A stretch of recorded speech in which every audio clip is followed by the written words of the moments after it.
This is my sister's kitty, Hunter. I'm not sure he'll stay for very long because I don't think he likes my violin playing.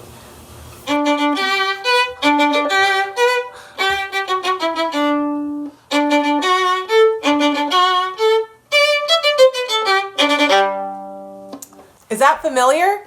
Welcome back to Music and May's Education Series. In the first video, you learned all about folk music from Juan. That tune that I just played for you is called La Cucaracha, and it's a famous Spanish folk song, especially popular in Mexico. I think it's so cool that music travels the world, and even myself growing up in the United States, I remember learning it as a kid. So for those of you who know it, let's sing it together in Spanish. I practiced just for the occasion. La cucaracha, ya no puede caminar, porque no tiene, porque le faltan las dos patitas de atrás. And for those of you who don't know Spanish, here's my own English translation. The cockroach can no longer take a walk because he's missing both of his two back legs. My name is Rebecca Jackson, and I grew up in a mixed culture background. Two main cultures. My mom grew up in South Korea, and I remember her mom, my grandma, she would sing these Korean folk melodies with so much feeling. Let me try imitating her voice.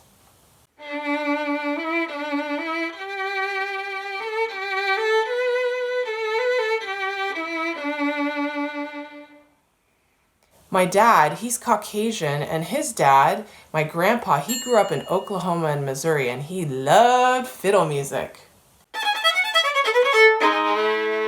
Yeehaw! I started out on my instrument, the violin, when I was 5, and the main thing that I remember from the very beginning that really attracted me to want to continue to practice my violin and play for others was how it made people feel. Whether it was in the form of a smile or a tear, I just thought I felt like a superhero. Now let's take a closer look at the beautiful instrument, the violin. Teach you a few of the parts. So this right here, this decorative piece, it's called a scroll. And these 4 black pieces are called the pegs, spelled P-E-G.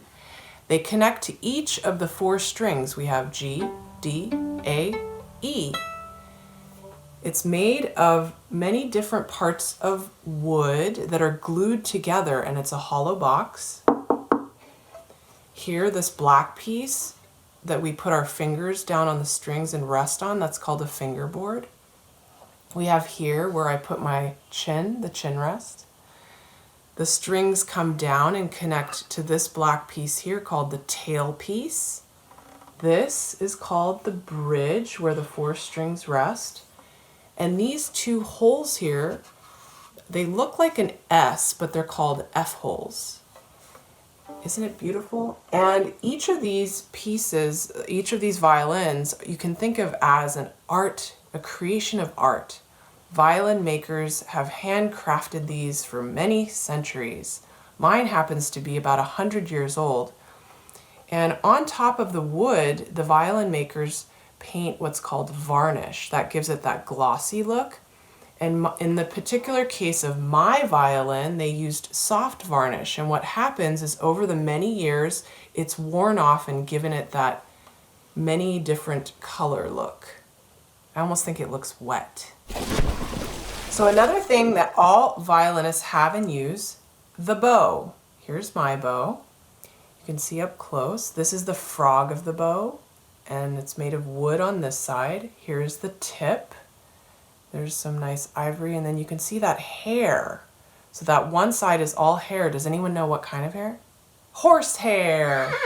So every so often we go to somebody who changes our horsehair. And when we get it newly put on, it's actually so smooth that our violin doesn't sound if you play it across the strings of the violin. It kind of sounds like this. So how do we get our violin to sound? We use rosin. Here's my rosin. It's made of resin, which is similar to tree sap, very sticky. And so if you put the strand of horsehair under a microscope, you will see these little hair teeth that come off of every strand. So when we apply rosin onto our bow hair, it makes all of those little hair teeth sticky, and we draw it across the strings. It makes the string vibrate and you hear the violin. Now for the main topic of my video. Drum roll please. What is classical music? Some of you may think you don't know much about it, but I guarantee you've heard a lot. Next time you go out, I encourage you to listen to what's going on in the background, whether you're in a train station, at a restaurant, shopping mall, the airport, church, synagogue, temple, all of those places, a lot of the time you're hearing classical music. For that matter, next time you're watching TV, whether it's a cartoon, TV show, movie, or even playing a video game, a lot of the time the background music is classical music. Most traditionally, you're going to hear classical music in a theater. Not a movie theater, but in a place that holds performances. And classical music can take on a few different forms. Here is a partial list. Up at the top, we have opera. And what that is a play set to classical music, and instead of actors reciting words, singers would sing them. As an example, William Shakespeare wrote Romeo and Juliet, and there's that famous line, "Romeo, Romeo, wherefore art thou, Romeo?" But instead of an actor saying that, a singer would sing it. As a side note, Juan and I actually met playing opera in Sarasota, Florida. I think it's so neat that he and I grew up in different parts of the world and music brought us together. Next form of classical music, orchestra, which can also be called a symphony or a philharmonic. And essentially that's lots and lots of musicians all playing together. Let me try to list a few of them. Violin, viola, cello, bass, flute, piccolo, clarinet, trombone, tuba, trumpet, harp, and on, lots of musicians. And up near the front and in the center, raised on a platform, is the conductor waving a baton, indicating when we should start, how we should play, and when we should stop. Next form, pit orchestra. The pit orchestra is the same, but instead of being on stage, we're in front of the stage and lowered down into a pit. So if you came, you would hear us, but you wouldn't see us. On stage, perhaps ballet dancers or opera singers. Next form, chamber music. And what that is a small number of classical musicians playing together. In an upcoming video, Daniel Stewart is going to tell you a little bit more about chamber music and orchestra.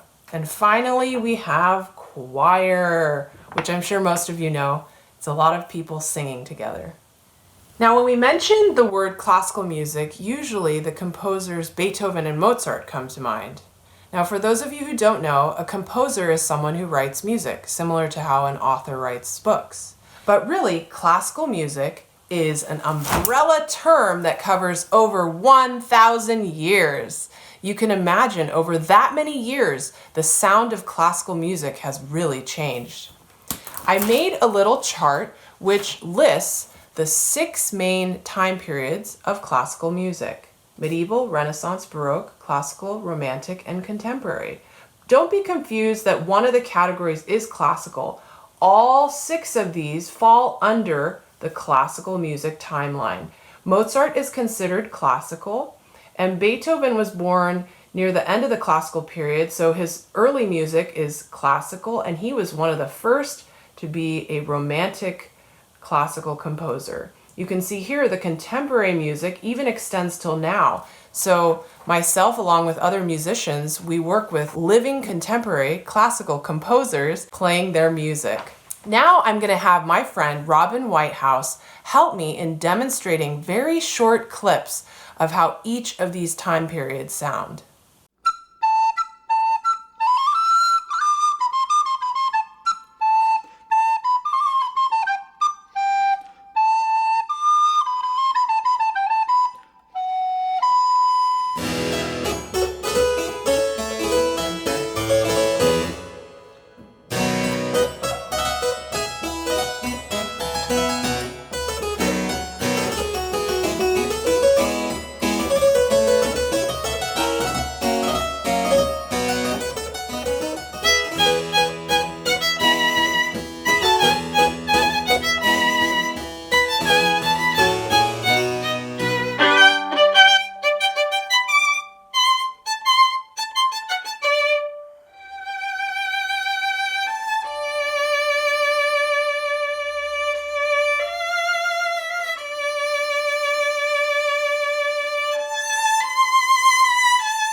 So I hope you got a good taste for each of the classical music time periods.